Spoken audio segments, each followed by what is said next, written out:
Quand on fait du motion design ou du montage vidéo, on peut assez rarement tout créer soi-même. On a besoin de polices d'écriture, d'effets sonores, de vidéos d'illustration, de textures, de vecteurs, de musique, et s'abonner à des services de ressources payantes quand on débute, ça coûte vite très cher. Voici donc une trentaine de plateformes proposant des ressources gratuites de haute qualité, utilisables facilement pour tous vos projets. Pour des photographies libres de droit de haute qualité, Unsplash est certainement la plateforme la plus connue. Elle propose plusieurs millions d'images professionnelles distribuées par la communauté du site, donc vous pouvez naviguer dans les différentes catégories pour trouver de l'inspiration. Vous pouvez télécharger gratuitement n'importe quelle image dans la résolution que vous voulez. Ça se fait instantanément, il n'y a même pas besoin de créer de compte ou quoi que ce soit. Donc c'est vraiment une excellente ressource. La licence est très permissive. Tant que vous ne revendez pas les images telles quelles, ou alors que vous ne créez pas un site concurrent, vous pouvez télécharger gratuitement autant d'images que vous le souhaitez, les utiliser dans des projets y compris commerciaux, et vous n'êtes même pas obligé de créditer les auteurs, donc c'est vraiment difficile de faire plus permissif. Pour finir, le site se rémunère principalement à travers son service Unsplash+, qui sont donc des images payantes réalisées en partenariat avec le site. Du coup, si jamais ça vous ennuie d'avoir quelques résultats Unsplash+ dans la liste, vous pouvez utiliser ici le filtre licence pour afficher uniquement les images gratuites, et vous n'aurez donc d'afficher que des images complètement gratuites. Continuons avec Pixabay, qui fonctionne à peu près sur le même principe. C'est également un site très connu, qui fournit plein de contenus différents, généralement soumis par la communauté. Vous pouvez donc également chercher de l'inspiration à travers l'interface du site. Quand vous faites une recherche sur le site,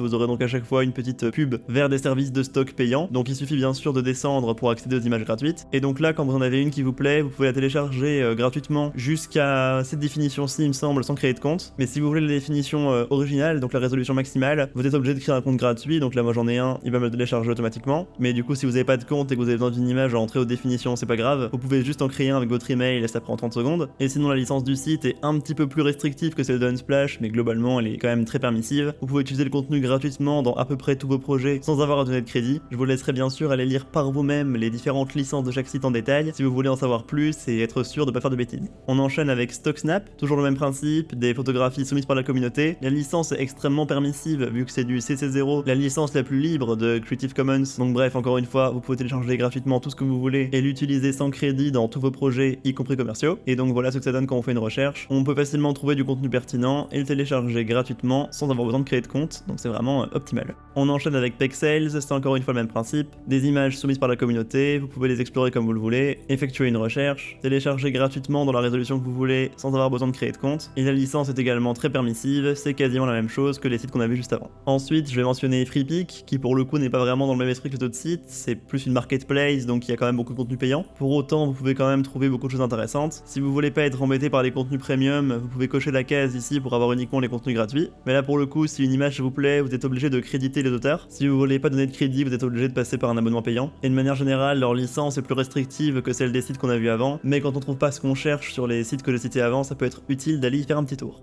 Je pense avoir cité l'essentiel des grandes plateformes qui distribuent des photos gratuitement. Maintenant, on va voir des sites un peu plus spécifiques. Si vous avez besoin de textures, d'images de fond, de patterns, etc., Texture Labs est une absolue mine d'or et une référence dans le domaine. Vous y trouverez des textures et des arrière-plans prêts à l'emploi dans plein de styles. Ici, par exemple, on a du papier, du bois, des murs et du ciment, des coulées et des taches d'encre, des effets de lens colorés qui sont vraiment super intéressants. Bref, je vous laisse explorer, c'est un de mes sites préférés de cette vidéo. Il y a vraiment énormément de contenu. Vous pouvez télécharger dans n'importe quelle résolution sans délai gratuitement.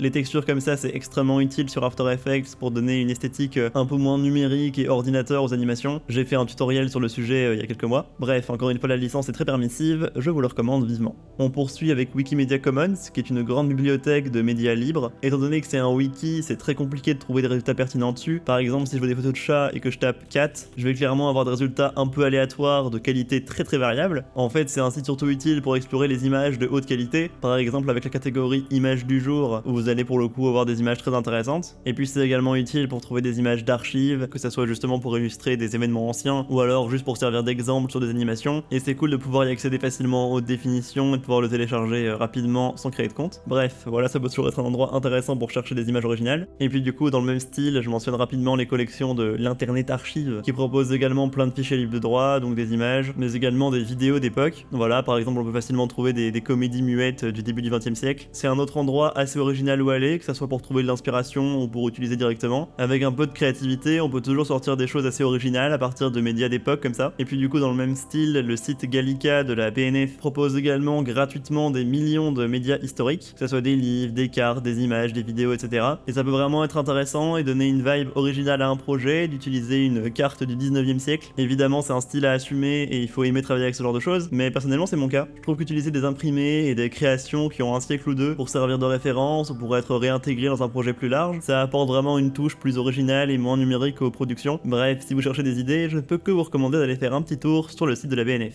Et enfin, pour finir avec les photographies, je le mentionne ultra rapidement, le site de la bibliothèque du Congrès des États-Unis propose exactement la même chose que la BNF. Vous avez ici une section avec tous les éléments dans le domaine public que vous pouvez explorer à votre guise. Et puis si vous voulez rechercher quelque chose de spécifique, vous avez ici un petit menu déroulant. Vous pouvez rechercher dans des enregistrements audio, pareil dans des cartes, dans des journaux, dans des actes de loi, dans des bouquins. Comme pour le site de la BNF, vous trouverez votre bonheur. C'est toujours enrichissant d'aller y faire un petit tour.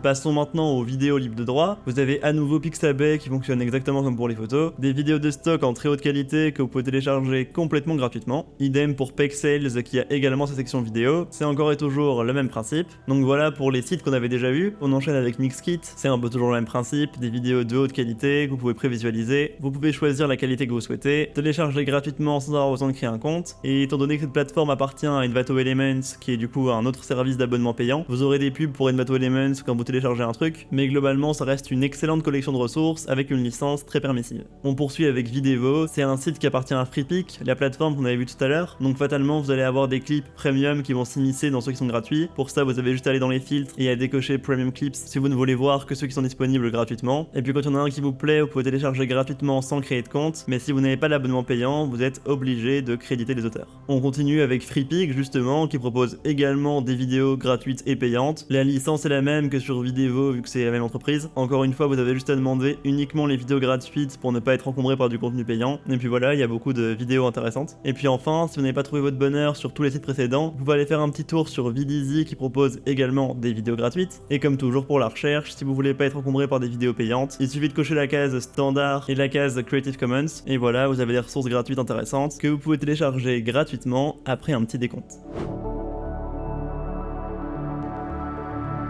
On enchaîne avec les effets sonores. Pixabay, encore et toujours, excelle vraiment à mon sens dans les effets sonores gratuits. Il y a vraiment une énorme collection, la plupart sont de très bonne qualité. Vous avez à la fois des jingles un peu corporate comme ça, des ambiances sonores comme ceci, une large gamme de bruitage plus numérique. Bref, c'est vraiment une excellente collection que je ne peux que vous recommander. On continue rapidement avec Mixkit dont on a déjà parlé. Il propose également beaucoup d'effets sonores de plein de types, triés par catégorie que vous pouvez retrouver au-dessus. Le site est très pratique d'utilisation, la bibliothèque est assez fournie, donc c'est un très bon outil à garder sous la main. Videvo, qu'on a également vu précédemment, propose également des effets sonores. Comme d'habitude, on vient décocher Premium Clips pour ne pas être embêté. Personnellement, je vais rarement sur ce site pour trouver des effets sonores, mais quand on cherche un son précis et qu'on le trouve pas ailleurs, ça peut toujours être utile d'aller y jeter un petit coup d'œil. La bibliothèque audio de YouTube propose également des effets sonores. Personnellement, je suis pas du tout fan de la manière dont les effets sont nommés et triés. Je trouve que c'est très compliqué de trouver ce qu'on cherche, donc je vous la recommande qu'à moitié, mais ça reste une assez grande bibliothèque libre de droit avec des sons intéressants, donc c'est pareil, ça fait jamais de mal d'aller faire un petit tour. Ensuite, on a Adobe qui met à disposition gratuitement l'intégralité des effets sonores d'Adobe Audition. C'est un pack vraiment très lourd qui est divisé en plein de catégories. L'ensemble pèse au moins 5-6 Go. C'est surtout des effets sonores conçus pour le cinéma qui permettent de recréer des ambiances réelles ou alors de bruiter des éléments réalistes. Bref, c'est une excellente ressource pour tous ceux qui ont une compréhension un petit peu plus avancée du montage son.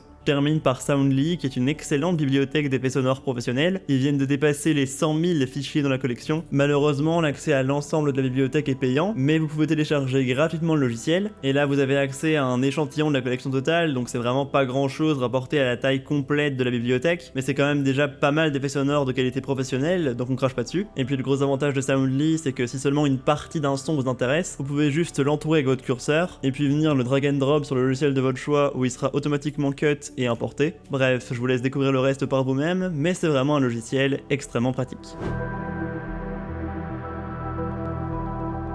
On passe maintenant aux fournisseurs de polices d'écriture, et je ne peux pas ne pas citer Google Fonts, qui est la référence pour les polices gratuites. Beaucoup de polices très connues sont là, comme Montserrat, Roboto, etc. Ce ne sont que des polices professionnelles assez polyvalentes, vous pouvez les prévisualiser dans différentes tailles, dans différents styles, et puis télécharger gratuitement la famille s'il vous plaît. Bref, c'est une très bonne ressource à garder en tête. J'enchaîne rapidement sur Adobe Fonts, qui est une ressource semi-gratuite, vu qu'il faut avoir un abonnement actif chez Adobe pour pouvoir y avoir accès, mais bon, vu que ma chaîne ne parle quasiment que d'After Effects, j'imagine que c'est le cas de la plupart des gens qui regarderont cette vidéo. Le site propose un catalogue très vaste de typographie professionnelle. Fatalement, si vous avez un abonnement chez Adobe, vous le connaissez probablement, mais je le mentionne quand même. On peut prévisualiser facilement tous les styles, ajouter la famille à son ordinateur en un clic. Bref, c'est une excellente collection qui justifie presque un abonnement Adobe à elle toute seule. Maintenant, pour plus de sites de typographie professionnelle, vous avez l'excellent répertoire Poustafont d'Aurélien Thomas et de Justin Buisson que vous connaissez peut-être. Si vous voulez uniquement les sites gratuits, vous cliquez juste ici et vous aurez une liste de sites proposant des typographies professionnelles et gratuites.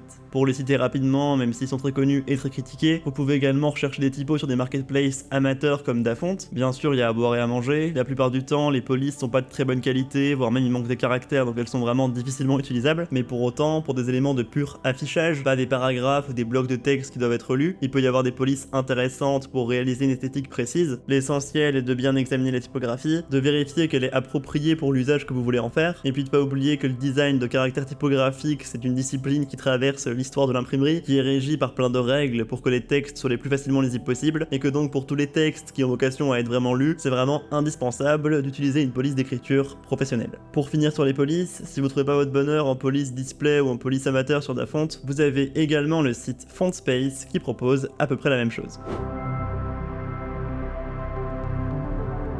On enchaîne avec l'avant-dernier grand domaine, les icônes et les illustrations vectorielles. Freepik, dont on a déjà parlé beaucoup de fois, s'est étendu vers d'autres domaines, mais son activité principale, ça a toujours été de proposer des illustrations vectorielles. Par conséquent, il y a vraiment beaucoup d'illustrations gratuites sur ce site, je vous laisse faire vos recherches et puis vous connaissez la licence maintenant. Et puis ils ont désormais une section icônes à part entière, où vous pouvez trouver des icônes dans plein de styles différents, mais ça n'a qu'une utilité restreinte, vu que vous ne pouvez pas télécharger l'image en SVG ou alors dans une trop grosse résolution sans payer. Bref, ça peut dépanner, mais c'est clairement pas le site que je recommande le plus pour les icônes. Pour continuer sur les icônes, je le mentionne rapidement vu qu'il en propose beaucoup, Flaticon, que vous connaissez sûrement, propose plus de 10 millions d'éléments. Le site appartient également à Freepik, donc sans surprise on va avoir le même modèle économique. Vous pouvez télécharger les icônes gratuites jusqu'à 512 pixels, mais après si vous voulez avoir le vecteur ou pouvoir les utiliser sans créditer, vous êtes obligé de prendre l'abonnement payant. Google Fonts, qu'on a vu juste avant, propose également une grande collection d'icônes open source, donc c'est pratique, vous pouvez facilement les trier et les télécharger en un clic en PNG ou en SVG. The Neon Project propose également des millions d'icônes de très bonne qualité. Tant que vous créditez l'auteur, vous pouvez télécharger autant que vous voulez en SVG ou en PNG. Le seul truc un petit peu pénible, c'est qu'il faut créer un compte pour pouvoir télécharger, même si ça se fait en 1 minute, complètement gratuitement. On enchaîne avec SVG Repo qui propose également des centaines de milliers d'icônes gratuites. C'est vraiment un des meilleurs sites d'icônes de la vidéo. Une fois que vous avez trouvé une icône qui vous convient, vous pouvez la modifier absolument comme vous le souhaitez grâce à un éditeur intégré. On peut même ajouter facilement un petit arrière-plan aléatoire. Bref, c'est vraiment très pratique et quand on est content, on peut directement l'exporter en SVG ou en PNG. Ça se fait en un clic, pas besoin d'inscription, tout est gratuit. La seule contrainte, c'est que vous êtes obligé de créditer le site, mais franchement, c'est une petite pépite. Pour les illustrations vectorielles, Undraw est également un des meilleurs sites. Vous pouvez facilement changer les couleurs, l'attribution n'est pas obligatoire, bref, c'est également un très bon site à connaître. Dans le même style, on a Reshot qui propose également des icônes et des illustrations complètement gratuitement sans attribution obligatoire. La collection est pas non plus astronomique, mais ça reste une ressource très appréciable. Je mentionne également Pixabay qui, comme par hasard, propose également des illustrations libres de droit et une large collection d'images vectorielles. Et je conclue avec Vecteezy qui appartient à la même entreprise que Videezy qu'on avait vu avant. Encore une fois, vous cochez uniquement la licence gratuite si vous ne voulez pas être embêté par le contenu payant et ça vous fait un site de plus à explorer si vous ne trouvez rien sur les autres. On finit avec la dernière section de cette vidéo, la musique, et on commence contre toute attente par Pixabay. What? On n'avait jamais vu ce site jusqu'à présent. Bref, blague à part, la plateforme propose également plusieurs dizaines de milliers de musiques libres de droit. Vous pouvez les trier par catégorie ici. En recherchant un peu, on peut vraiment trouver des trucs sympas. C'est particulièrement utile pour des vidéos YouTube. Bref, je vous laisse découvrir. Reparlons rapidement de Mixkit, qui propose également plein de musiques. Vous pouvez trier par genre, par ambiance. Je vous laisse également aller explorer. Passons maintenant à filmmusic.io, qui est aussi une très bonne bibliothèque. Vous devez créditer les auteurs, mais c'est à peu près tout. Il y a plusieurs milliers de musiques, vous pouvez facilement les trier. Et puis quand vous avez trouvé un truc qui vous plaît, vous avez juste à cliquer sur téléchargement, vous choisissez une licence gratuite, vous acceptez de créditer les auteurs, vous réacceptez de créditer les auteurs, et vous pouvez télécharger votre musique. 50sounds.io propose également tout plein de musique. Le site est un peu plus fouillis, je trouve. Je l'utilise rarement, mais ils ont également des musiques intéressantes. Et puis une petite bibliothèque d'effets sonores qu'il est intéressant de mentionner. Donc voilà, ça peut faire un petit lien intéressant en plus à mettre dans votre poche. Et puis sinon, on a l'éternelle bibliothèque audio de YouTube. Vous pouvez également trier ici. Perso, c'est comme pour les effets sonores, je trouve que c'est très mal trié et qu'il n'y a pas grand chose d'intéressant. Mais dans le doute, ça peut quand même être intéressant d'aller y faire un petit tour de temps en temps. Et puis tant qu'on parle de YouTube, il y a évidemment plein de chaînes qui proposent des musiques libres de droit. À vous de bien lire les licences et de trouver des chaînes intéressantes. Typiquement, la chaîne Lofigure, qui fait donc du Lofi, autorise à réutiliser leur musique tant qu'ils sont crédités. Donc ça peut vraiment être utile. Et puis de manière générale, entre ça, les bandes originales de jeux vidéo non copyrightés, comme celle de League of Legends par exemple, et des enregistrements libres de droit, de musique classique, etc., on peut quand même trouver beaucoup de musique sur YouTube. Je n'ai pas parlé d'extension ni de script car j'ai déjà une vidéo qui présente 5 plugins gratuits sur la chaîne. Vous pouvez aller la voir si ça vous intéresse. Il y a une suite avec 5 plugins plus avancés qui arrivent bientôt. J'ai pas non plus parlé d'éléments 3D parce que je fais pas de 3D, c'est aussi simple que ça. Donc plutôt que de prendre les 5 premiers résultats Google en faisant genre que je connais les sites dont je parle, je vais plutôt vous mettre en description la liste de quelqu'un qui en parle si jamais ça vous intéresse. Vous aurez également remarqué que j'ai pas parlé de template dans la vidéo. De manière générale, c'est une très mauvaise idée d'utiliser trop de templates dans vos créations. Vous allez perdre plus de temps qu'autre chose à vouloir modifier la template pour qu'elle ressemble à ce que vous aviez en tête initialement. Et puis surtout, ça va pas vous apprendre à animer vous-même correctement. Donc bref, si vous débutez dans le montage ou le motion ou peu importe, mangez des tutoriels et apprenez à refaire les choses vous-même. Utiliser des templates, c'est vraiment pas une solution viable sur le long terme. Enfin bref, voilà. Et donc le dernier truc dont j'ai pas parlé, qui aurait pu être dans la vidéo mais que j'ai cut parce que c'était trop long sinon, c'est des outils plus généraux, genre des sites pour travailler facilement la couleur, le son, les typos, etc. Et donc je vous réserve évidemment tous ces différents outils pour une prochaine vidéo. Merci d'avoir regardé jusqu'ici, vous avez tous les liens en description, j'espère que ces ressources vous seront utiles et que vous avez découvert quelques pépites. N'hésitez pas à vous abonner à ma chaîne pour des tutoriels approfondis toutes les semaines.